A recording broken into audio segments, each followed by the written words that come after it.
All right, troops, welcome to Actually. My name is Owen. Hello, J-Man, Stephen, and Charlie. How are you? What's Hello. happening? So, no John or Sean tonight. They have better plans, which I'm slightly crestfallen about, but whatever. That's fine. Yeah. We'll just shit talk about them. Fuck We're these not guys. cool enough to hang out with those Yeah. guys anymore, I guess. Jeez. Yeah, Well, I'm I not guess putting not. their links in the chat. How you like that? Yeah. Oh, Yeah. Why not? They're not here. right. No new follows for you guys. No, the, Yeah, the exactly. protocol is that if you're not on, then I don't post the link. But the links are anyways. Yeah, they're there anyway. They're there somewhere.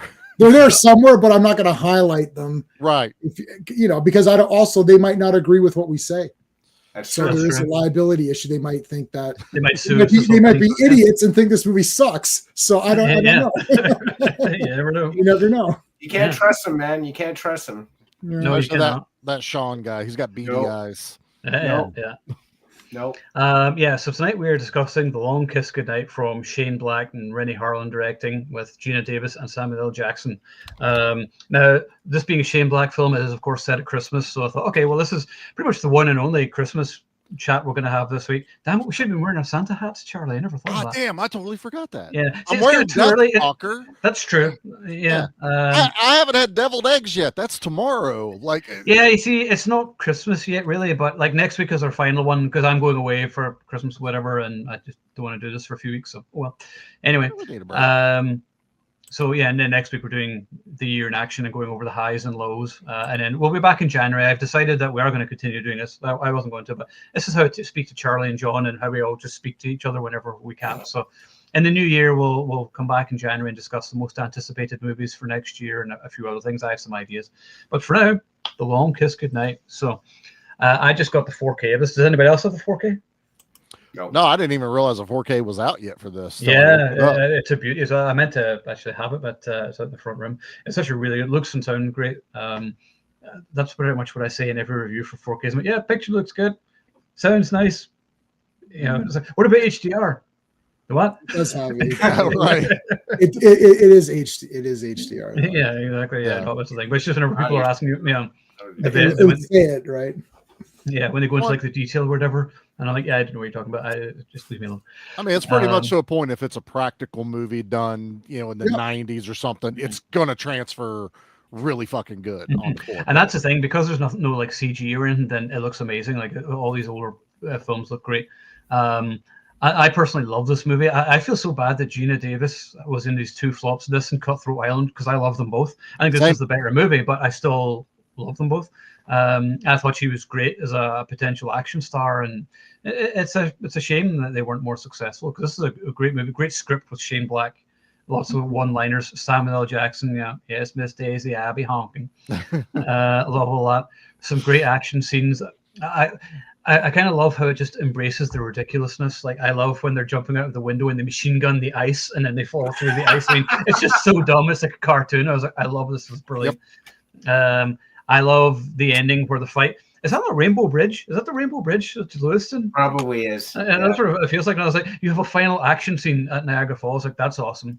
And then I love her final killing line, which is die screaming motherfucker. I love all that. Great score. So yeah, no, this is actually one of my favorite holiday movies. I've always watched this every December. I only just watched it last month when I got the 4K, so I'm not going to watch it this Christmas. But those are my thoughts on the movie. So over to you, Stephen. Oh, so this is one of those movies where when it first came out, I couldn't. I was reading the movie magazines and they're like, "Oh, this is Rennie Harlan's comeback vehicle, him and Geena Davis," and I'm like, "From what?" Oh, from that. Where'd they go? Yeah, from that terrible Cutthroat Island. I'm like, that wasn't terrible. What are you talking about? Like, I don't know how Pirates of the Caribbean got so popular, because Cutthroat Island was better than any of them except Correct. possibly Part 4 and Part on Stranger Tides, which I like. Yeah, it's the only one I like. It's the one everyone hates. So what do we do? But other than that, like, Cutthroat Island is way better than Pirates to me, so I don't understand why. But they're like, this is their big comeback vehicle, and I don't know why I didn't watch this in the theater. I literally can't. I didn't either. Yeah. I have no idea, because this looks like the sort of movie I would have gone to and seen in the theater back in 1995, I think, when it came out. 96 is Long Kiss. 96. Okay, So still would have gone to a theater at that time. I was like, I was going into university, I think, at that point. So, and for some reason, it's a movie I always remained interested in, but I never saw until for the stream. But I did have it on Blu-ray because there was a 3-pack that came out, and it was Deep Blue Sea. It was this, and it was Snakes on a Plane. Now, hell yeah. Oh, okay. Deep Blue Sea is awesome. I love Deep Blue Sea. I love Deep Blue Sea. It's my second favorite shark movie. And Snakes on a Plane, I mean, you basically have Samuel Jackson saying, I'm tired of these motherfucking snakes on this. What more do you want? I don't care. It's called Snakes on a Plane. Exactly. It is what it is. It delivers exactly what you ask for. That's it right there. If you're going to a movie called Snakes on a Plane expecting Shakespeare, you won't be disappointed. It is Snakes on a Plane. Anyhow, so I sat down and watched this movie, and I knew I was going to like it because, again, it was one of those movies where I'm like, it's Shane Black, it's Rennie Harlan, Geena Davis, Samuel Jackson. It's all these guys. Like, what the hell? Like, there's no way I'm not going to enjoy this. And shocker, I enjoyed it. It was a really damn good film. Like it is, it knows what it is, right? It doesn't try to pretend to be anything else. I really liked, I actually liked Geena Davis as the unsuspecting school teacher. I liked her a lot for some reason. I was like, yeah, I'm into this. I'm into her, like, trying to find out who she is. And she's like, I was born 8 years ago and all that. Samuel Jackson is just Samuel Jackson. Like, that guy he was originally supposed to be killed at the end of his movie. Mm-hmm. And someone actually said in one of the press screenings, you can't kill Sam Jackson. So they changed it so he did not die because you don't kill Sam Jackson. I agree with that. When she kicks him out of the car, and he's just lying there on the street, and he just puts a cigarette in his mouth. And he's just he's just like, whatever at this point. Like, this is like, if you think about it, this guy's been through the ringer at this point. So he's just like, I don't care. Like, whatever. I'm lying in a street. Why? I'm not surprised. Yeah. I love this scene at the end where he's like covered in blood. You can't kill me, motherfucker. This movie, there's a YouTube. I don't endorse usually other channels or anything, but there's a YouTube video called the 100 best. I think it's the 100 best movie threats of all time. And I watched this thing. I must have seen this thing 100 times because I laugh my ass off at it every time. It's literally just 100 movie threats. And there's 2 movie threats from this movie in the compilation. One is at the start where Samuel Jackson is in there and Rex Wynn's in there with the Samuel Jackson's partner. And, where he's like, if you do this, and then I'll hire, so if you get out of this, I will personally hire someone to ass fuck you, blah, blah, blah. That was so funny. And then when Craig Bierko, the villain, is like closing the door, she says, you're going to die screaming. That also is in the compilation. So this already has to it. It's got a very witty script. Craig Bierko, I don't know if I'm saying his name right. He is awesome in this movie. And he is the lead in a criminally underrated film called The 13th Floor, which everyone seems to have forgotten about. But this is a genius movie. And if you haven't seen it, see The 13th Floor. It is brilliant. I've heard of that. Didn't Roland Emmerich produce that or something? I remember his name attached to it. Man, I'm not sure. I did see that. I did see that one in the theater. I did not see this one. Yeah, J-Man showed that one to me, and I'm like, it's genius. And he's the lead in that. Unfortunately, he never went anywhere, but he's brilliant in this film. Just a perfect, cold, soulless, assassin. He doesn't care. Continue to die. This is your kid. He's like, I don't care. Like that sort of thing. Like.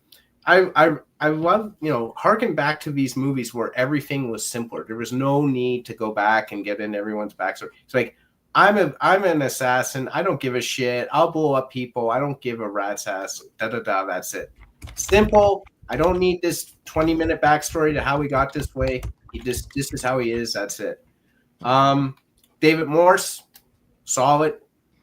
Always David Morse, you know. Always is, yeah. Love David Morse. Yeah. Brian Cox made me cry with laughter when about the cat, when he was like, this dog, or the dog, this dog has been licking its ass for 3 hours. It should only take 1 hour. So therefore, because if it's coming out, it's coming out. If it ain't coming out, it's not meant to come out.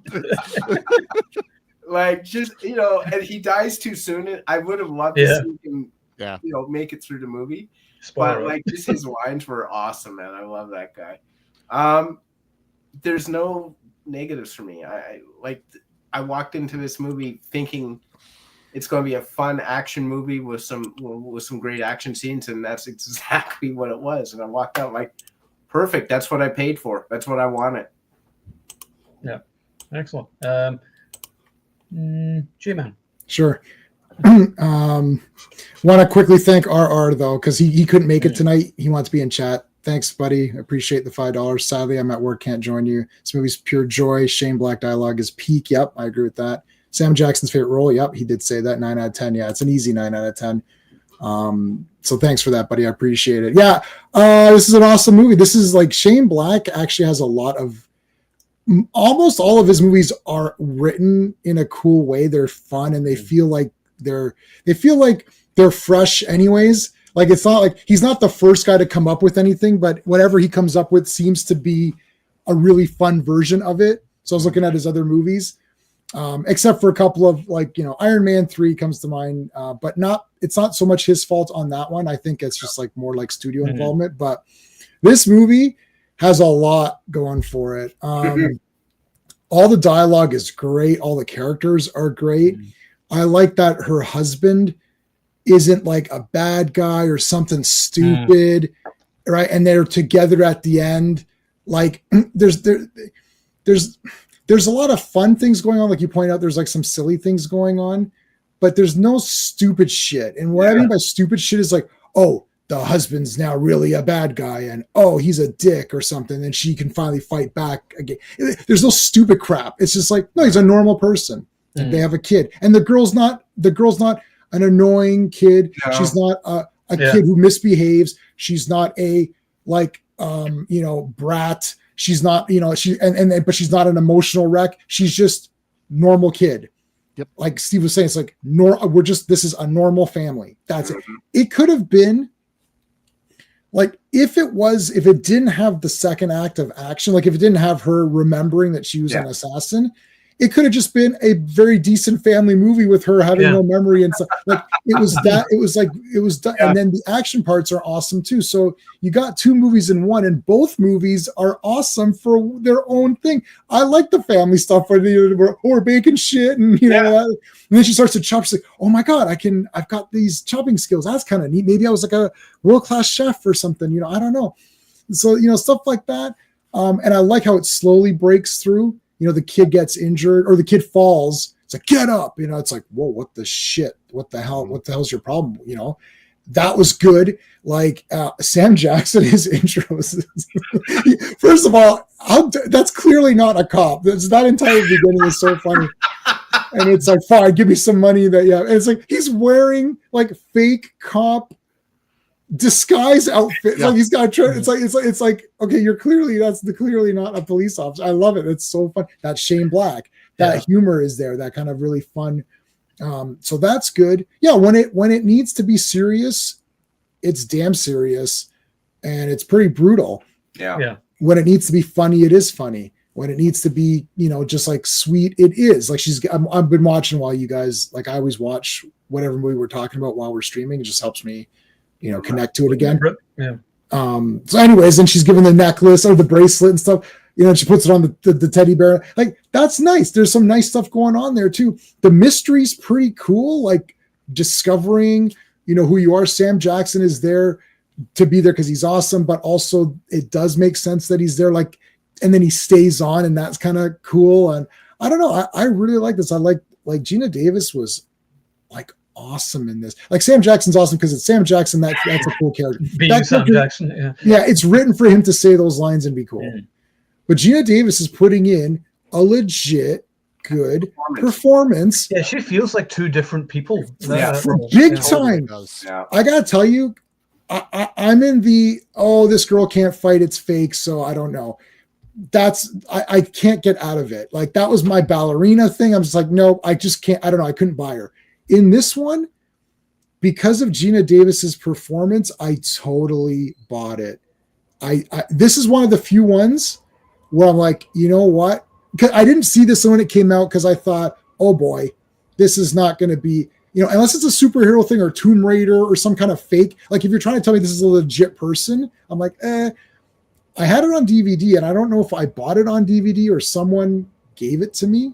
Steve, do you remember giving me a DVD of it? No. So then I bought it. I bought it on DVD anyways because I like Geena Davis. Even though I was like, I'm not going to like this. I was like, holy crap, this is awesome, right? So I was like, okay, it is. So she really, because she's so badass, and she's badass in her talking too. Like she's like, okay, let me go now, and I promise I'll let you'll have the use of your legs or something. I don't know what that. And it's like, no, and he's torturing her. Like she goes through a lot of damage. That water scene where she's on the wheel. Yeah. And what's so genius, I like when characters get out of it on their own. She gets out of it, but then she remembers that he puts the gun in his front or whatever in his thing. So she pulls that. But she did get out of the ropes, and then she chooses like, I like that. It makes me believe in the character. And when I believe in the character, then it's good. And they set this movie up that way. I think that they knew that no one's going to believe Geena Davis is this fighting kick-ass woman character. Cutthroat Island bombed. It did bomb, but that movie cost a lot of money. It cost like $100 million and it made 15. Yeah. This movie did not. I don't know. Is this a bomb? It cost 65. It made 95. So that's not too bad. Because it's got to make double it. It's got to double it. For it to be. But we don't know what they really spent back time. There was no merchandising. There's probably not much advertising. It's not like it is now. Just posters and trailers then. Not now where it's a machine of stuff. Yeah. Look, Superman Coke bottles, right? Just breaking even though is not what they're wanting to do. It was not what they want. They treat that as it failed. Even if you did it's a fail, but it's not a Cutthroat Island, which is an awesome movie, is a super mega fail. Yeah. This is legit. Like Cutthroat Island, I guess they're like, we don't care about pirates or something. I don't know. I just didn't catch on with people. Because the media told people to hate it before it came out, and they're like, this movie's got such a big budget. It's going to be terrible. We hate this movie because it's got a big budget. Okay, why? It got what Waterworld. Is it you hate about it? Got Waterworld. Yeah, it totally did. But that's what it is. That's when the critics and media had even more power than they do now. Right. Yeah. Now we have our little vestiges we can go to and realize, oh wait, this isn't a piece of shit. We can go talk to people that actually saw it. But back then, maybe your buddy went and saw it. And he's like, oh, it was pretty good. It was pretty good. Right. Are you going to go drop the money or spend the time to go watch that one? Or what else even came out at that time in 96 too, that it was competing? Yeah. I'm thinking that I didn't know, like, to me, this was a Geena Davis movie. I'm not sure how aware of Sam Jackson's filmography I was. I would have been like, oh yeah, that guy. He's been in other things, right?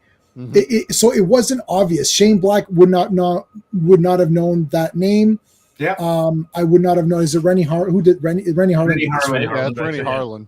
What did he make at the time? You wouldn't have known about Die Hard 2, Cliffhanger. See, I knew those movies obviously, but I did not. I wasn't paying attention to who's directing those kinds of, to me, Die Hard is Bruce Willis's movie. It's all about Bruce Willis being awesome, right? You don't think it's only later on you start to be like, whoa, Brian Cox, what the shit, right? So you start to remember, these guys are all these bit characters or other cool actors. You don't know that as a kid, so you're like, it's Geena Davis. She's not going to be this badass chick, but she is. This movie's awesome. There you go.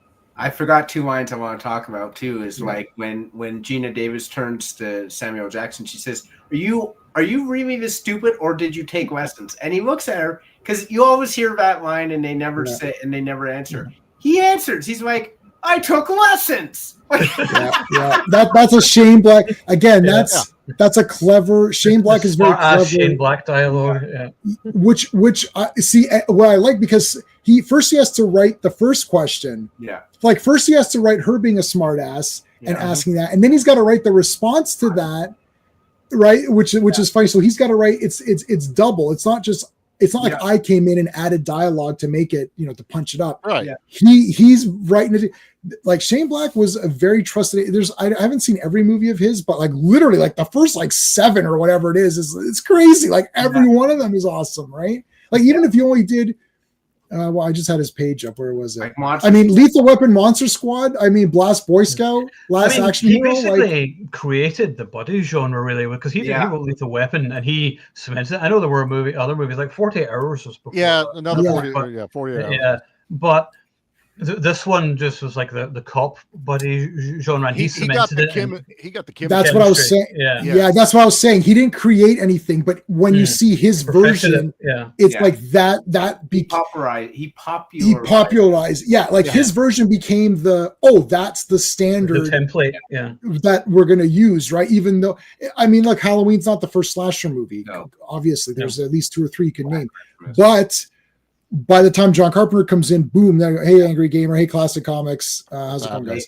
He elevated. Yeah, when he came in, it's like boom. Now Lethal Weapon, that's the go-to. Well, nobody's really beaten Lethal Weapon Part 1. I would say. I'd have to think about that, but I don't think so. So no, you're going to get close. I don't have to think about it. It's been established. Well, you're going to get close with movies like Bad Boys, stuff like that. Yeah, that well, no, bit better on building. no, Lethal Weapon's like way higher. But to get close, those are going to be the only ones that are going to even touch. Yeah, Lethal Weapon is definitely the top tier of that. Anyways, I'm done. Yeah, and the other line was actually from the kid, and I don't think it was intentional. I don't know if it was intentional. But Geena Davis at the end is destroyed, right? Like she's cut up and all that. She's bleeding. She gets up and she lets the kid out, and the kid's like, "Mommy, I hit my head," and I just cracked right up because she hit her. Meanwhile, Geena Davis is destroyed. Is dying. Kids. And I'm like, that's the perfect thing. The kid is so like, "Oh, mommy," Right. It's what a kid would do. I was just gonna say it's what a kid.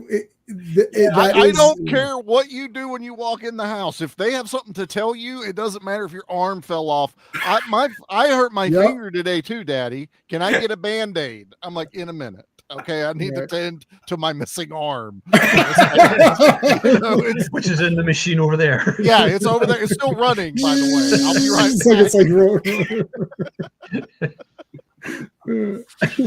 It's like Charlie. Steve was talking about lines. We cannot not talk about the why are you put the gun in your pocket? He goes, yeah, I'm not going to put it in the front of my pants because I'll shoot my dick off. She goes, oh, you're a marksman now? And that line, just really sharp dialogue sends me every fucking time.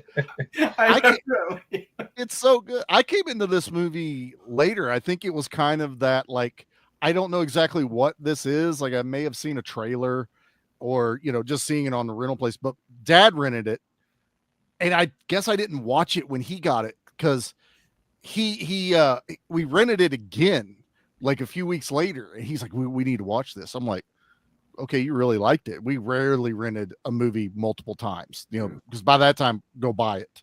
And my dad he knew his favorite parts, her chopping up the vegetables. He fucking loved it. Throws the knife. It's what chefs do. She does that whole thing. Scaring the kid, smoking the cigarette till he pisses his pants is, to this day, my dad will still talk about that. He's like, what's that movie where the kid pisses his pants? I'm like, Long Kiss Goodnight, Dad. He goes, that movie's fucking great. I love that movie. So I after I watched it that time, I went, oh, this is fantastic. This is probably also one of top 10 best ending explosions in a movie. It keeps going and go, like you're like, oh, okay, it blew up, and now that blew up, now that blew up, then cars falling, and the little girl's like, don't hit the cars. Sam Jackson just fucking death stares that little kid like, shut the fuck up, I'm trying here and I'm dying. But no, I really enjoy this movie a lot, and like J-Man was saying, I didn't know directors, but now it's like I like Rennie Harlan. You know, Die Hard 2, which you see a lot of Die Hard-isms in this movie. I had to look. I was like, I don't think Rennie did Vengeance, and it was Tierman. But I was like, helicopter getting shot at, Samuel L. Jackson. I was like, I've seen this movie before somewhere. But this was just a ton of fun. I will say it's a 2-hour long action movie that doesn't feel like it's 2 hours long. Every scene is necessary in it. Yeah. And it's perfectly paced as far as exposition, dialogue, action. That you never get bored in this movie. We just recorded our covering of Reindeer Games, and Reindeer Games with Ben Affleck. It's like they tried to do that. They tried to mix a thriller, a comedy, and an action movie. But it feels like every scene was, okay, now you're in a comedy movie. Okay, good. Now you're in a thriller. Okay, good. And they just edited it all together, and it doesn't flow. It's a bit weird. Yeah, I still like it though. I still like it too. Yeah, but I could totally exactly what you're saying. It's like they're not, in my opinion, they're not failing in every aspect, but they're not succeeding. But in this one, they are succeeding. And that's what I said. I watched the theatrical. My other two co-hosts watched the directors, and it was like 2 hours. And I went, there's a great movie in that 2 hour cut. Yeah, for sure. Because I could edit that down to 90 minutes and keep it flowing. But and then I watched this that is 2 hours, and I go, this is how you fucking do it. Yeah. Like this, and we were just talking about the Shane Black effect. I mean, this is also this broke his record for script. Like 4 million or something. And then he quit Blockbusters for a decade after it. Yeah. Well, it's because no one else would want to work with him because he's taking all the money out of the system. Yeah. That was his pay, you guys are saying? Yeah. He got paid for. Holy shit, that's crazy. For a script. Like that's what you should get paid though. Like you're the creator of the fucking movie. You should be getting that kind of money for it more than pretty much anybody else. Everyone just the writers are like the lowest. It's like because that's why I stopped writing, because we all used to try writing scripts or whatever, and then you're just like, why bother? Yeah. Well, and you hear the horror stories that it all changes. Now, every studio has changed a Shane Black one, because I swear, look up every movie he's written, and when you read the trivia, his version was darker, grittier, and sexier. It's almost all the Last Boy Scout.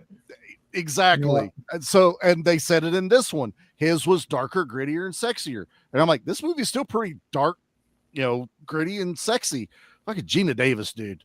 Like we were all in love with her in the 90s. My God, man. And they did it right too, where it's, I want to say tasteful, but it's kind of gratuitous. You get the good shower scene, her being dunked into the water. It's entirely necessary. It's 100% necessary. My favorite shot of her was after the water torture, and all you see is Sam Jackson laying in like the pit, chained up, and all he could see above is gunfire flashes. Yeah, that's cool. People dying, and then she opens that door, and it's the dark silhouette of.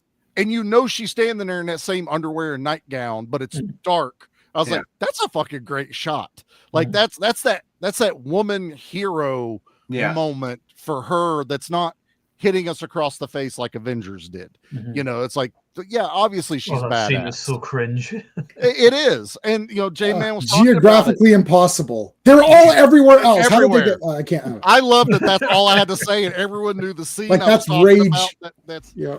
But and I like what J-Man was saying about how we believe her. It's because we are slowly built up into her abilities in this movie, and then that moment that Charlie takes over, Charlotte, and when she comes back up on that wheel, she changes her entire demeanor, and I'm like, that's great acting. It's great. I actually watched this movie going, I don't like Charlie, I like the other version of her, Samantha. But then at the end, you get a good blend of Charlie and Samantha, and I'm like, that's fucking good acting. I think I went through those exact. I just rewatched it before the stream, and I had the same emotions. I'm like, I really like forget the regular Geena, right? She was really good. And then I just want to watch her going on the Christmas parade in that Santa costume for an hour. But then Charlie, you're like, oh, she's kind of a bitch. But then she kind of came back around. It was like it's two characters that evolved into one. That's awesome. They had to remesh together. Oh, dude, when the movie just starts, her in the Christmas parade, she looks like that perfect suburban mom type visage to her. You're just like, you're hooked. That is the beauty of this movie. You're hooked from the beginning and you're on for the ride. Sam Jackson is just fucking fantastic in this movie. Yeah, every line is hilarious. Yeah. He Shane Black may have written it, but Sam Jackson knows how to deliver it. And it is so well done. I have zero complaints with this movie. Yeah. This is one that's always kind of been on our list for Christmas. We just hadn't got around to it. But now we're doing it now, so I don't need to do it anytime soon. Maybe next Christmas we'll cover it. So, but that's me. Awesome. Yeah, I think I did see this in the cinema now that I think about it, because I remember the trailer grabbed me, because the trailer had The Eyes of Truth by Enigma in it, which is that big choral music that comes on during the explosion at the end of the trailer. And Cross of Changes is actually my favorite album of all time. Like Enigma is like my favorite music. I have all 8 albums, and Nice. I love it. And whenever they did it, it was in. I remember it was in 3 trailers in the 90s. It was used in Long Kiss Goodnight, Eraser, and The Matrix. 3 quality action movies there. So, and anytime I heard it, I was like, "That's The Eyes of Truth," and everyone's like, "The what?" And I'm like, "No." Nobody would get it. Yeah, I would not have known it. I would not have known it. I won't either, but I do. It's one of my favorite pieces of music of all time. It's beautiful music. But yeah, as soon as I heard that, I was like, well, I have to see that movie. I have to see all of these movies, because if you use Enigma in your trailer, I'm there. So I used to be friends with one of the guys in Enigma on Facebook called Jens Scad, and we would communicate back and forth. I was like, oh my God, this is that's awesome. Oh yeah, that's awesome. Love that kind of stuff. Well, I was just gonna say I like this. I think Steven brought it up, like kind of the simplicity of the movie itself. Like even the end, like the whole thing is wrapped around, we need money. Yeah. That, we're just going to set off this bomb, kill a bunch of people, get money for this agency, and fuck them. I'm like, it's pretty fucking simple. Like I can follow this. I don't need some global maniacal type thing going on, or some kind of mind fuck that they're just trying to get. It's not just central to her. Like she just knows a tidbit of information. They need to make sure who she told, and it's still going on. But to take 7 years to get a plan to go, because she knew about Project Honeymoon. That's movie logic. Yeah, I think, like you said, Owen, it's like taking a few things in this movie you have to just suspend disbelief. The shooting the ice when you jump out of it, the plot. Although I did do that last week, admittedly. As one would do. But did they get? I know. I was trying to think back. I didn't have time to go back and watch it again. I was trying to think, like, did they actually say when because she was chasing those guys, and then the FBI guy or whatever, the CIA guy, hired them on, right? So it's like, I don't know what year it was, 7 or 8 years, but maybe they dropped the info, because she was supposed to kill. I never can remember that guy's name. I know. I don't. One doing the water torture. He was in the Rock. David Morse. David Morse is the actor. Yeah, that's what Classic Comics was saying. He's watching episodes. He's one of my favorite actors, though, because he's one of these guys like Michael Biehn who is just, there's truth to every performance. You totally believe he is the character he is playing every time. Solid. He's reliable. Yeah. So that guy, they were together, and that was her target. But then we don't. I don't know if they actually said the timeline of when things changed, like when it. I don't know. Because I just was curious, because they kept going, who have you talked to? What do they know? Because that's even what he says. We need to know what she knows. Who knows about me? Who knows about the plan? Because I don't know if they think that she doesn't, if they're not buying the amnesia. Like they aren't. But right. So they're like, oh, she's been incognito this entire time, waiting for this opportunity. Yeah. See, the movie, you know what's funny? The movie is so smart that we're not expecting it to be as smart as it is. Yeah. I think, because remember, they really believe, they're like, you're buying this? Like, oh, she's incognito, right? And then she happened to just randomly get caught on tape because she was in her civilian guys or whatever. So I'm not sure. Sorry, Steve, what were you going to say? Yeah. Okay. So Hey, no, Jimmy. so what it was is that it was 8 years ago. Like, but she put the one guy away. She stabbed him, and he was at that point integral to depart. And then the guy who was the head of chapter is gone because it's a new guy now. It's a CIA guy now in charge, and he's taken over, and he's actually resurrected it. So he may have taken over later. Yeah, he took over later. And we don't know how long that was. No, we don't. Because everything's like she's working on 8-year-old memories. So she's reverted to her old mission, which now is like not a mission anymore because the whole thing's been flipped, right? Because it's like One-Eyed, I think his name's like literally One-Eyed Joe or something like that. Yeah, One-Eyed she Jack. stabs. Jack, so One-Eyed Jack. She stabs with that syringe. Well, that's another brutal scene where she stabs him with that syringe, but she breaks it off so that there's a reason he didn't die from the chemical he's getting ready to put in her. I was like, details, little details. I really enjoy. Someone thought of that. Someone had to sit there and think, well, wait a minute. If you do this cool scene, but you're gonna inject the person. Like what? And I'm sure, like, it's not like I'm trying to find loopholes. It was just like, did I miss something in? Because there's quite a bit of exposition going on, and it's all happening pretty fast. I'm sure this goes. Yeah.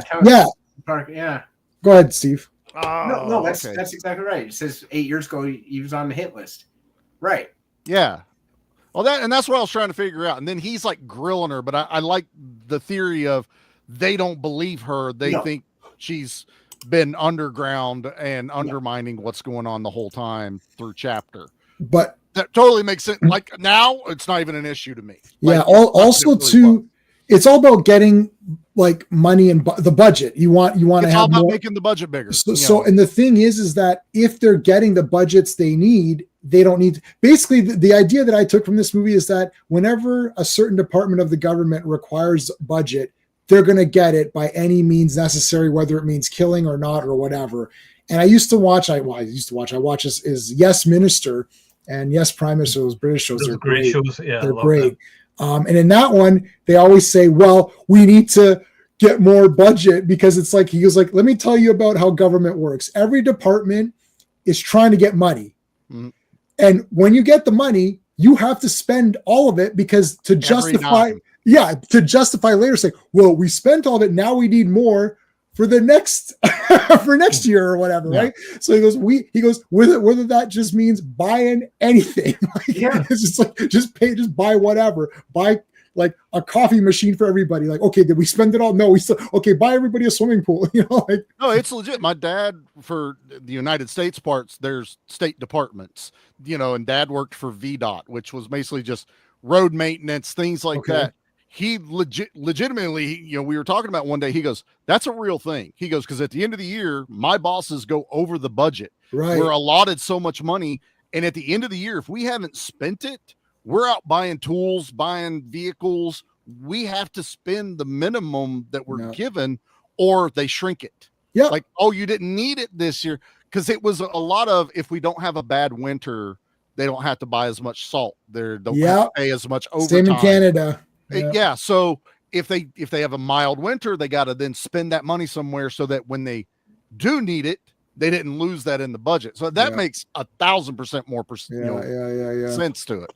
Yeah. So I was just looking it up. So what it was originally they were going to do this project. They were going to do this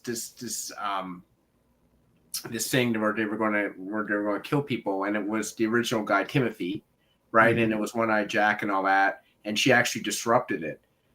So now they're restaging it, but this time with the intention of doing it as a thing to get funding. And it's actually being funded by Perkins now, the CIA guy, right? Instead of the target, he brought them in, and they sort of talk about that where it's like, weren't you the bad guy at first? I was like, yeah, they don't care. Now they just want money. Right. So now he needs them anyway, so may as well bring them all in. They're both serve their purposes now. They're just teamed up to do it. Okay. Totally makes sense. Yeah, so it's still a movie thing because coincidentally, the same guys are being used. I mean, like, there's no way you can, because a movie needs to show a certain amount of things in a certain amount of time. So you have to have coincidences because there's no other the movie won't exist. Her being on television a day before the old landlady passes away and Sam Jackson finds her shit. Like that's the movie logic that I don't even worry about, because you have to get it to get me there.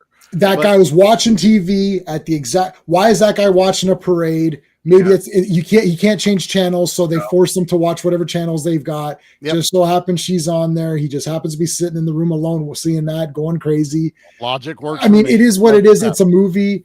Like, you can't escape that, right? But it's not beyond the realm of possibility. No, because it's really not in real life.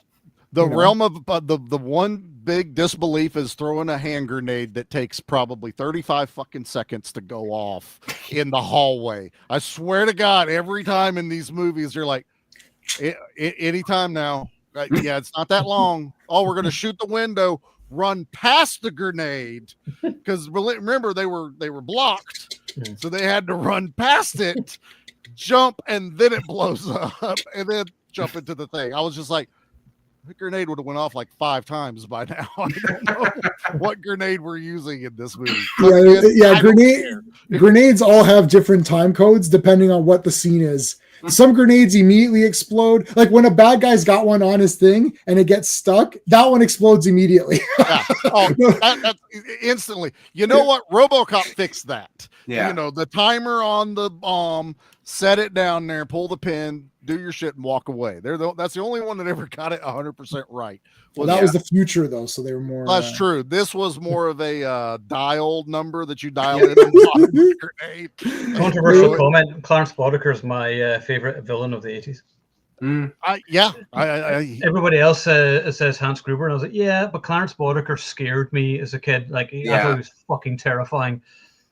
Clarence Boddicker, like, tortured and killed people for fun. Yeah. You know, you didn't see Hans Gruber is a more sophisticated, suave and sophisticated. Like, I get why people would follow him. Yeah. You know, he draws people in. That's how he got so many henchmen.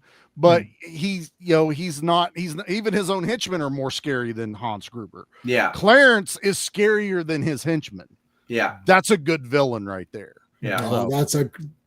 That's an amazing point. Yeah. You're right.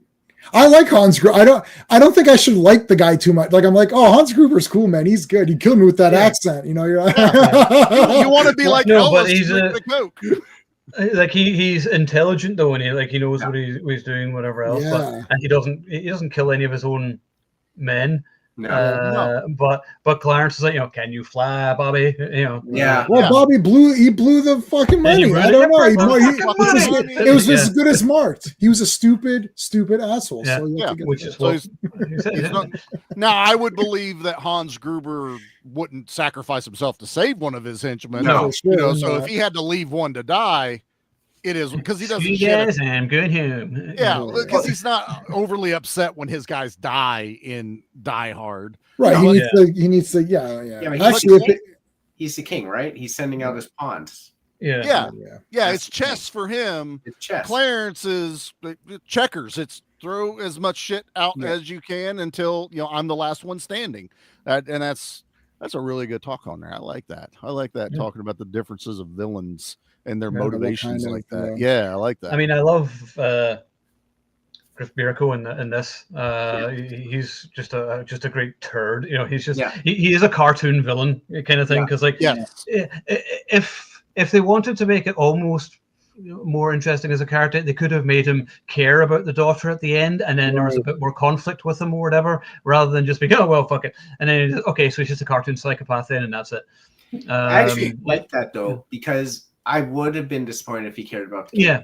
I would have been like, no, I don't want a nuanced character. It's going to sound weird. I don't want a nuanced character. No, he's just a turd that needs killing, and he deserves it. Now he's good. Now he's okay. Like, that's a weird. It's been done to death as well, which is the thing. All you needed was that glimmer of, oh shit, she's not lying, when he looks at the yes, there's a moment. That right there. He reminded me a lot of Sean Bean's character in the Bond movie where he's the villain. GoldenEye. Yeah, in GoldenEye. They kind of had that same like personality trait to him where they they had that like, you know, nice demeanor. They're a good looking guy type of thing, but they also like, fuck you, I'll kill you. I don't give a shit.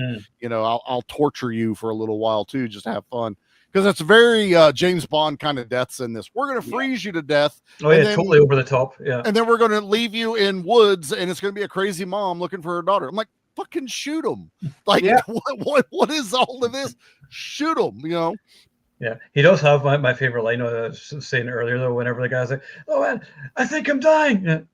Well, continue to die. It's just such a great villain moment. It's just, I don't give a fuck, you know. And that's just a total cartoon bad guy, but he's great because you hate him.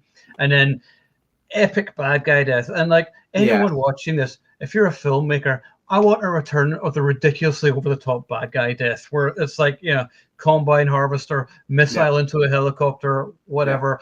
You know, exploding bridge, falling into the flames, and all that. I like it, ridiculous like that. Like everything is trying too hard to be gritty and realistic now, but then forgetting the fun ridiculousness of it, and then it goes too far. And you know, but I don't know. Yeah, I mean, my favorite bad guy death is probably from Dredd, because Dredd doesn't just like. She's like, she threatens him like, "Oh, if you kill me, everyone dies." Like, that's not gonna work from this height.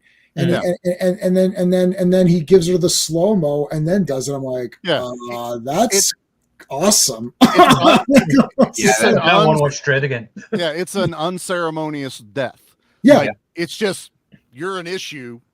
Drop you. I love it. He adds that little bit of slow mo, which is just that little bit of now you're gonna, you know, feel what everyone else is feeling every you know. inch. I mean, that's the last movie that did it, Owen, that I can remember. Right. 2012 or whatever. I think so, yeah. Has there been anything? I mean, Universal Soldier is still my favorite death of all time. Sarge. I mean, well, that's ever going to be Van for me. So it's Sisu. Sisu, yeah. But that's not an American. No, it's not. Right, I mean, even Bollywood movies have super crazy, weird ass, like outlandish stuff too. Well, so they're copying the 80s and 90s still. So right. That which is why it's good. That's why they're good. I think the movies I would have expected this more in would have been like the Nobody movies. Like that's the kind of one that I would have expected this big, like insane death at the end, not just a shootout. Now it is cool. He blows up the guy with a freaking, you know, claymore faced away from him, but it's not that giant explosion like this movie. I know I had seen it, but still every time when he's dodging the cars, I'm like, this would be a perfect time for the body of the bad guy to land on the hood of the car. That's the insanity I'm waiting for in this one. Milo's a great death. Falling into the helicopter blades is so satisfying. And then he dances a little jig. Just do a little jig in the lights. Love it. And that's also Shane Black, right? So well, it's also Rennie Harlan too, right? And Rennie, oh shit! No, it was Tony Scott. Oh, Tony Scott, you're right. Yeah, Tony Scott. How dare you, sir? Oh, come on. Fine. Rewind. I don't care. I stand by my mistakes. We watch a lot of movies, guys. Again, I know, that's the thing. When people are like, "Oh, you did a typo there," or whatever else, and I'm like, "You watch as much as I fucking watch it, write as much as I write. If you do." Yeah. But Caesar 2 are incredible. Yeah. I mean, I need to still watch it. Yeah. Caesar 2 is just awesome. Anyway, it's one of my favorites of this year. It's really good. Rennie Harlan directed 2 classic Christmas actions. Well, Die Hard 2 and Die Hard in this, So, I'm actually going to watch.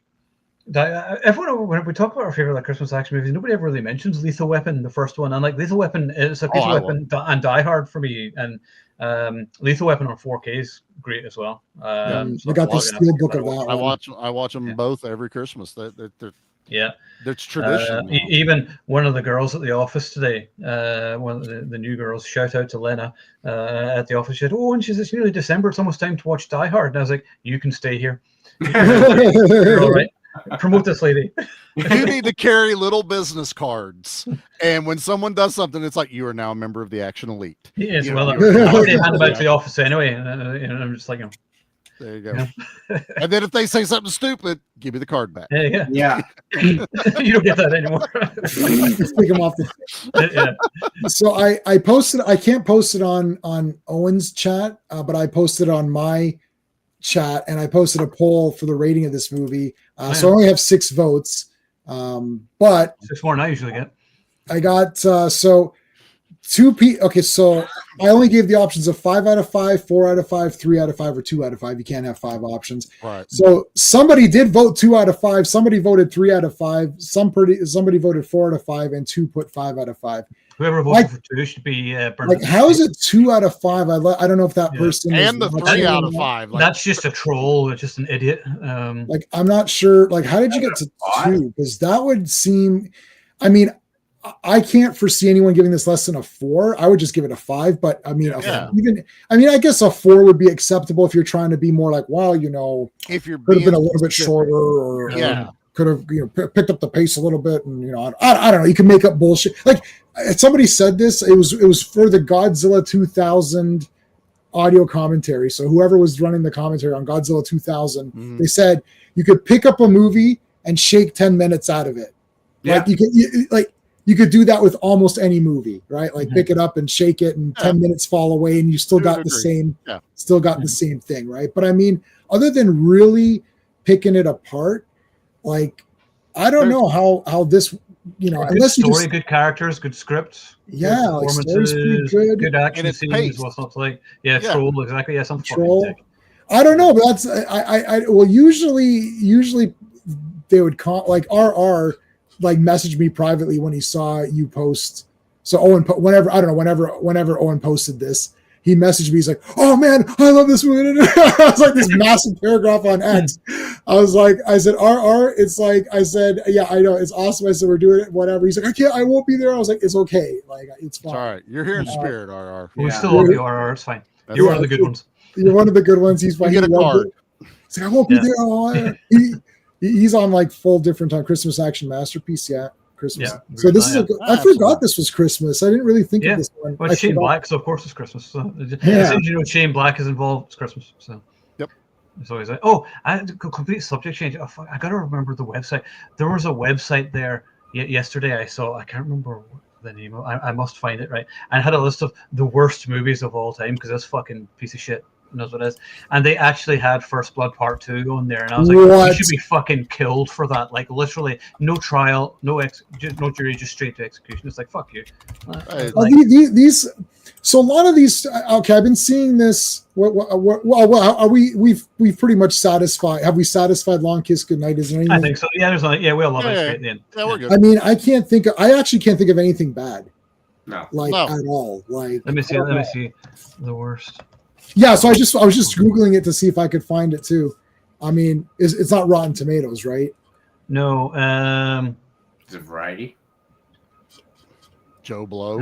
We always hate, because it was new. It showed up on MSN. While you're searching for that, a lot of these lists that I see pop up from time to time, whether it's best, worst, or rankings, they're all a bunch of fake hot take rankings. Like, nobody thinks that Rambo 2, like First Blood Part 2, is a bad movie. And if they do, then they're not paying attention to movies, and their opinions don't really mean anything. No, their opinions is as worthless as their life. Yeah. How could it be one of the worst? Like, you can't.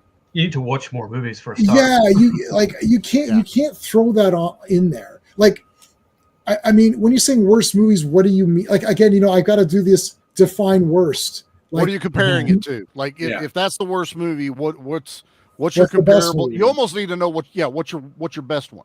Like, give me 5 great. So if you're doing the worst movies and you're saying action, okay, tell me 5 great action movies.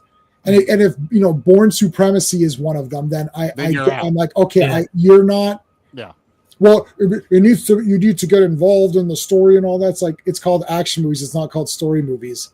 Yeah, right. It's like, what are you basing this? Die Hard is a great story, but great action, great characters, great villains. So yeah, like Die Hard. Yeah, the trick with Die Hard is that the bad guy's motivations, they don't get flipped, but they get flipped in the eyes of the audience. Like, you think that they're trying to get those guys rescued or whatever, like it's like a terrorist thing, but they're just actually really just. It's a heist. It's a heist, but you don't know that, right? Like you don't know, like when like John McClane knows, then so you're with John McClane. So the story, if I told you the story up front, then it wouldn't be a great story because I've already told it to you. So it's like, well, now you know what it is. But because you're in the position of John McClane and it's revealed to you as the movie goes, you're like, oh shit, oh crap, I didn't even. Yeah, they're just thieves. What the shit? You know, like you're realizing it with them. That's cool. And they poke at it too when Holly's like, "You're just glorified, bank robbers." He goes, "We're exceptional bank robbers. I'm an exceptional thief." Exceptional thief. Yeah, that's great, right? So that So is this? I mean, the story is not as good as Seven Samurai, I guess. Like, what are you asking out of this movie? The story is good because in normal action movies, it's very straightforward in one line. Okay, these are the bad guy. I love Invasion USA. No one's going to give it a 10 out of 10 for story. It's literally they're invading. Like that's it. Like, but it's fucking badass and awesome. Yeah, it's not so fucking awesome. Movie. Right? Chuck Norris is basically Batman. He shows up behind the bad guys. That he can really do that. But Die Hard ups it though. You see what I'm saying? Yeah. Like Die Hard, it doesn't just Die Hard could have just been, they're just doing a heist, right? Yeah. But they didn't do it that way. Exactly. The hilarious thing was though about that list, which I saw, is that they never gave any reasons. It just gave like it said this the movie and then the synopsis and then that was it. And I was like, okay, this is like AI slop. It's just some AI slop piece of shit website. That's probably not even a real person. All AI read was top action and then some other tagline that it just went through and just grabbed names that would get, and also it could just be rage bait. Clicking. It is. It works because I'm going to fucking kill whoever it is. Or they wrote a query and they looked for raspberries because Rambo, Rambo 2 did get 4 raspberry nominations. So it's possible. You didn't even see the friggin' movie. They just looked for what movie got the most raspberries. That's very possible that they did there too, that's also a stupid scale to go off of, the raspberry things. 100% 100% clickbait. Yeah, right? It absolutely is, because there's actually story in First Blood Part 2.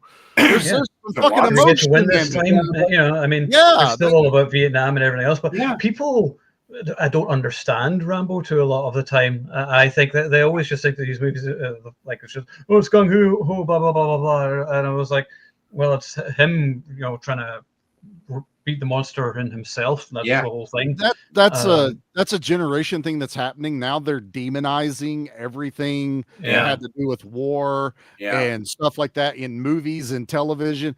We were bred on it. We grew up with it. Yeah, but Rambo isn't pro-war. That's the thing. When people are like, Rambo 2 is pro-war and everything, I was like, no, he's there to rescue the people and whatever, and that's what he's doing. And it's because of the war. It's anti-war because look what it did to him. It destroyed them.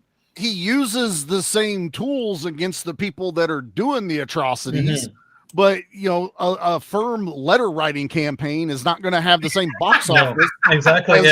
A stern word from my senator. Right. I don't understand this thought process, but also it's entertainment. It's escapism. If you're not entertained by it, fine, fucking quit watching them. But don't write an article. Don't write an article about it either. Worst movie, even if the negatives of what you're saying were true for First Blood Part 2, which they're not true, but if they were true, it doesn't matter, because worst movie to me means every aspect of it is badly made. Right? Like the action is awesome. Even if you said First Blood Part 2, it's a shit story, it's pro-war, F this movie, but the action is awesome. Right there, you can't say it's one of the worst movies because it accomplished something great. It has to be a fail on every level. Like even this movie right now, if the first hour is boring and pissed, you're like, hurry up and just become Charlie so we can get this started. This is boring. I don't care about her stupid kid. I don't care about her husband.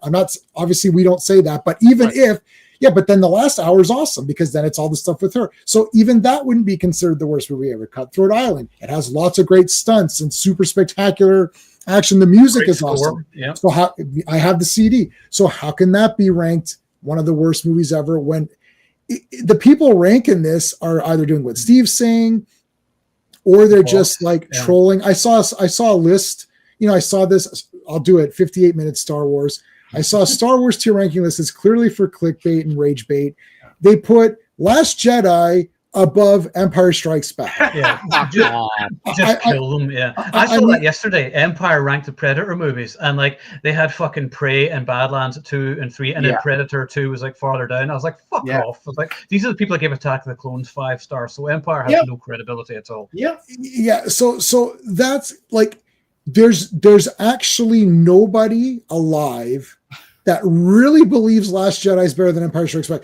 No, Empire Strikes nobody Back who deserves to be alive anyway. But Empire Strikes Back is considered one of the best films, not just as a Star Wars movie, but just in general Ever made. viewing. Yeah. Like Star Wars, Jedi does have its detractors, but Star Wars and Empire are considered some of the best films that have ever been made.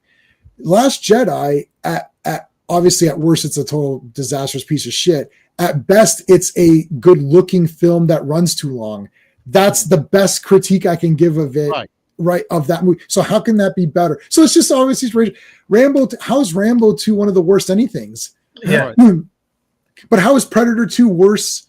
Like how can the movie that expand the second movie of Predator created the lore? Created the lore, right? That's as soon as that came out. Now you're getting comics because people are like, that movie unlocked their imagination. Like, oh shit, there's other. Yeah, it's good. Yeah, it created like a comic. I know it created all of that. But also, like, because it's probably the most violent of the franchise, these pussies today are probably, it's too violent for me. I'm more into Badlands because it's family friendly, and I'm like, fuck off. YA Predator movie. Yeah, YA Predator movie. That's what it is. It's going to be on the CW next week. That's pretty much. Yeah, literally. Yeah, pish. And I've got myself annoyed now for no reason. No, but that was fun. I got to see that. But you know what we've seen? I saw 100 best comic book artists. I saw that, and it's like, and they put like Frank Frazetta. I'm like, he's a painter. He doesn't do comic book artists. Is you draw sequential art in a comic book, not Frazetta who does only covers. It's like he's a cover artist or and a even painter. his covers were paintings. 90%. They're all paintings. And is he? If you're saying is he one of the best painters? Hell yes. One of the comic book artists, like he's not. So they don't even know what that they don't even know what the term means. You have no credibility when you don't even know what you're talking about. Leonardo da Vinci, he didn't. He's an artist, but it's the article is not called best artist. My favorite Ninja Turtle's named after him. It's such a coincidence that he was named after a Ninja Turtle. That's why everyone knows Donatello's the best Ninja Turtle. Is he? I like all four. Does everyone know who the first Ninja Turtle drawn was? No. Oh, I thought we did this already. We did. It's Michelangelo. Yeah. That's why he's the last Ronin in that comic. Spoilers: they're all dead in Last Ronin except for that I do know. Yeah, I'm going to get that actually. Yeah, so I've never read a Ninja Turtles comic. I grew up in the cartoon Teenage Mutant Hero Turtles. It was called in the UK because ninjas are apparently too violent. Oh. Jesus. Yeah. Obviously, they've never seen Ninja 3: The Domination, which has no violence in it whatsoever. It's a love story. So that's right. No, exactly.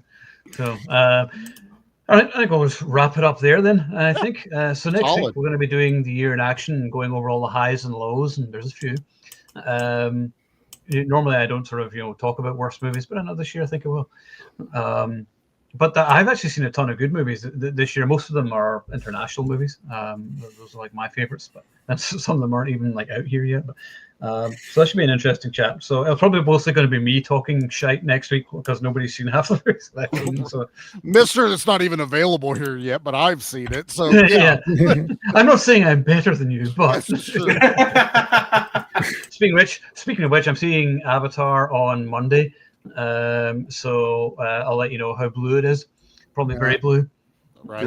Why don't they have? They should fight red guys or something. Like I know, and it's like, I mean, I have very low expectations, but I'm going to go in. I might enjoy it. I do enjoy the other movies, despite being kind of generic and basically the same movie over and over again. I still enjoy them for what they are, and I'm expecting to enjoy it. But it's 3 hours and 17 minutes long. Like, James, come on. You gotta stop it, man. I gotta piss at some point. Like, I'm middle-aged. And particularly when he's got all that water around. I'm like, no. Yeah. It's probably too new to go on the website. When can I go pee? Like this website. Like, that's a brilliant idea for a website. I wish I'd come up with that. I know, it's so fucking brilliant. That is brilliant. Particularly just for middle-aged guys. Like us, it's like, oh no, I got maybe an hour and a half, 2 hours, then I gotta go. Yep. Yeah, I think you could probably go at any point because a lot of it is, he needs to edit himself. Oh God. Yeah. So, what's the word? Self-indulgent. Indulgent. That's what I was looking for. Yes. Yeah. I'm creating guys, we're creating something special here. No, you're creating length. Yeah, that's all it is. Yeah, you're not. Unless we're talking about a penis, that's not good. Right. He doesn't have that circle of people that like curtail him in.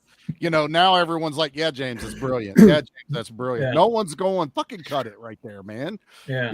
Just you're fired. Oh, fuck off. All right, fine. There's a guy walks into a bar and there's a man sitting there drinking and he looks really sad. And on the table next to him is a foot long, like actual like guy playing a piano. So it's like a little miniature person playing a piano. And there's this guy next to him drinking. He's all upset. And they're like, why you look so upset? He's like, I met this genie. You know this one? He goes, yeah, I met a genie and I had one wish and I didn't wish for a 12-inch pianist. Oh. Yeah. Something like that. Yeah, no, I remember that. That's an oldie, but It took me a second, but right as I was like, oh, I know where this is going. Okay. The genie couldn't hear very well. So. Does anybody have anything cool coming up in their streams over the next week? Let's see. What do we got? Well, I already said we got Reindeer Games will be coming out probably next 2 Tuesdays from now. So we'll have that coming out. That'll be our Christmas episode for B Action. Nice. We're doing Brave Star on, so every Friday is Fantastic Four. And then this Sunday we're doing Brave Star. I need to actually watch it. I've seen the movie and I grew up watching Brave Star, but I need to watch like all the episodes of it. Do you remember the episode where this kid? Okay, so this is in the cartoon. We just covered it last or whenever. Yeah, we talked about this. This is insane. So it's a little kid who gets addicted to this drug. And then steals from his parents to buy the drug, begs his friends for it, goes through withdrawal, but then goes back to drugs, and then literally ODs and dies. And at the very end, Brave Star is standing next to the gravestone of the little kid. It's like, oh, drugs are bad. And I'm like, well, that was pretty crazy. This is literally that's a kid's show. This literally that's our childhood, everyone. Yeah, that's why we're all fucked today. It's on YouTube. It's called The Price. It's absolute, and that's the one that we ended on last. I was like, we can't continue. I was like, we're gonna end on that one. That's the one. So if you want to see us cover that one, just go to my last Brave Star. It's in the playlist. Go to the last Brave Star thing. Go to the last half hour and watch us talk about. It's called The Price. You're like, what is happening right now? The kid died. He steals, gets addicted. He's going through withdrawal. He's like shaking and sweating and all this stuff, and then he just dies. Like, mommy, what's going on? Never mind. Yeah, they call the doctor. Brave Star's like, get Doc. And the Doc comes in on his like floating horse. It's like, never mind, don't call him. He's like, dead, Jim. He's dead. He's dead. Jim. He's dead, Jim. Yeah. And it's like kids facing their own mortality on Saturday morning. Master Brave Star. What happened to that boy, Master Brave Star? Master Brave Star. I like Fuzz. I find him kind of annoying. He's cute. Could you imagine Orko at the end of Masters of the Universe if they would try to do something? Remember, kids, on this episode, we learned not to take drugs, otherwise you're going to fucking die. You're going to die alone, and everyone will hate you. In an alley. In an alley. Rats eating your eyeballs. And hookers will pee on you. Until next time. Stay out of trouble, kids, unless it's free drugs. We're totally fine. I always thought that I was surprised. Well, it wasn't like a huge hit. I think it only lasted like one season, didn't it? It's just one season. Yeah, it's like 60. Yeah, I always thought they could do like a cool movie of it, and you have somebody like Adam Beach or Lou Diamond Phillips or something. You're too old now, but they would have been great playing the character. Because he's Native American. I'd love to see a Native American action hero character. Well, you won't see that because he's actually a character and badass. Yeah. So that is the antithesis. They have to make him a woman now. Yeah, it's the anti whatever of what they want. They just want the person to physically be in the movie. Yeah. Even if they're trash characters, they should. It's like, oh look, there's great representation. Not if the characters are garbage. Yeah. Right. Like Acolyte. It's like, oh, it's like we have an African American woman. It's like, yeah, but she sucks. So is that what you wanted? You wanted garbage representation, or do you want Billy D. Williams kick-ass representation? Right. Samuel L. Jackson, Mace Windu representation. Right. Sam Jackson. He's awesome. Everyone likes him. It's like in this movie too, like whatever. It's like, yeah, have representation, but make the character good. I want good character representation. I don't care. I just watched Truck. We got to do Truck Turner at some point. Yes, we'll do that in the new year. Yeah. Because I just got the 4K of that. Oh, it's awesome. Yeah. So we're going to do like the first one in January will be the most anticipated for next year. Then we'll do the Expendables 4 one we've been talking about, and then we'll do Truck Turner. Yes. Make sure, John, make sure John can make it for He has to Expendables. be available He for that. has to be available. We have a because- whole system for this. Yeah. Because you guys have seen it. John defends it, and I've not watched it yet. I can't wait. I'm going to rewatch it. Yeah. So I've only seen it once or twice. I remember the one time when I saw it in the cinema. The lights were dark. My dad fell. Mom was crying, and I got lost. So yeah, that was a good time. That's what I mostly remember of it. And then he turned into Batman. I don't know where the whole thing was going. And then the film ended, and I started crying. So. I mean, well, yeah, that'll be. I'm gonna. I should gotta. I'll try to maybe rewatch. I'm gonna rewatch it for sure. I'll definitely. I have it on Blu-ray, so. Yeah, I got the which I got for free. Sorry. Give us free. Yeah, I paid $50. I didn't pay the full price though, so that's all right then. Yeah, I mean, I wouldn't pay anything at all for Expendables 4, so I think I wouldn't have bought otherwise. Yeah, I think I did buy it otherwise, just because I'm a goof. I'm like, I get it though, because if you got to complete the franchise, it's like I bought every Terminator movie, even though there's not any good ones after the second one. So yeah. I mean, I did. I like Salvation. I'm gonna do. Salvation's okay. It's the fake future. It's like I don't care. I like it. Look at this future. Oh, look, I can't wait for that to happen. Oh wait, it didn't happen. So what am I watching? It's the fake. That's future. every Terminator movie. Yeah. That's why you shouldn't have the future. That's the problem. There shouldn't be Terminator movies after the second one. Like for me, the franchise really ended after part 2. The first 2 movies are pretty much perfect. So you can't improve perfection, so why bother? And then the third movie came along and it was practically a parody, and you're like, what? Why are you making jokes?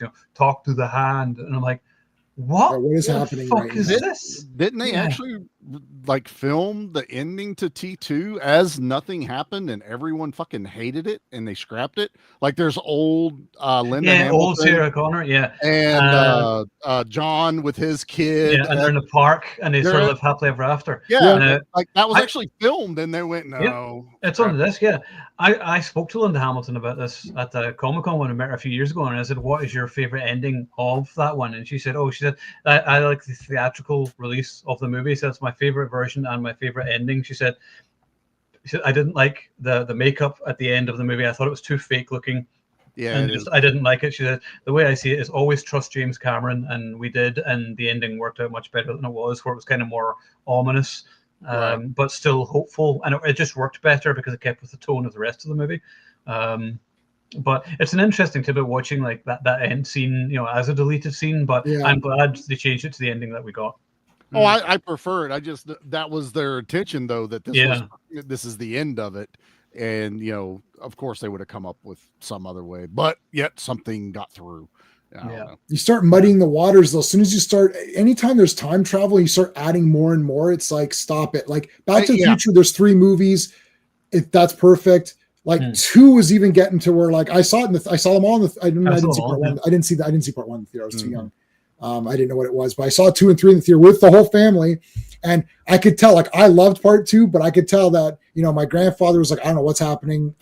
He's lost, completely lost. Doesn't understand any of it. My mom was all kind of like, yeah, that was good. I think it's like kind of got lost. I was like, I followed it perfectly. I understood exactly what was going on in every minute of the scene. Of the and then part 3 is like, you have a sugar-powered brain at that age where you're like, I can follow everything. I can follow it perfectly. Well, he drew the line out and he explained it. I can see through time. Yeah, I can see it. But again, it gets muddy. It's like, okay, what? It's like, you know what? Let's just conclude this. Everything's happy at the end. Perfect.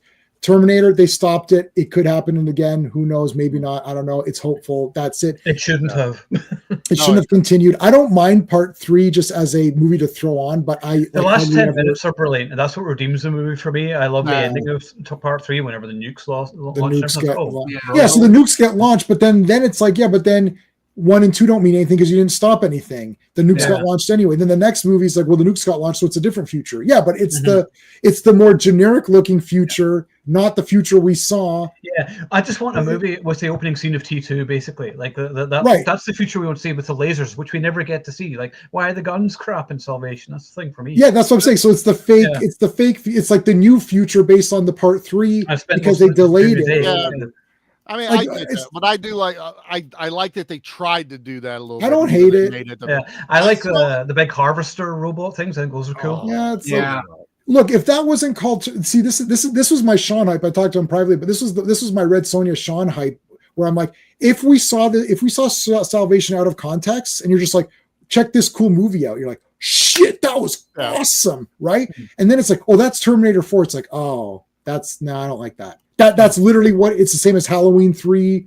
If you just watch these movies and it just pretend Halloween 3 should just be called Season of the Witch. The Witch. And then everyone would have liked it. I love Halloween 3 anyway. I enjoy the hell out of it. But. Yeah, I love it too. Yeah. Our friend Tom Atkins is in. Yeah, our good friend. Yes, that is correct. We go way back all the way. But he's not Charlie's friend though, so no, yeah.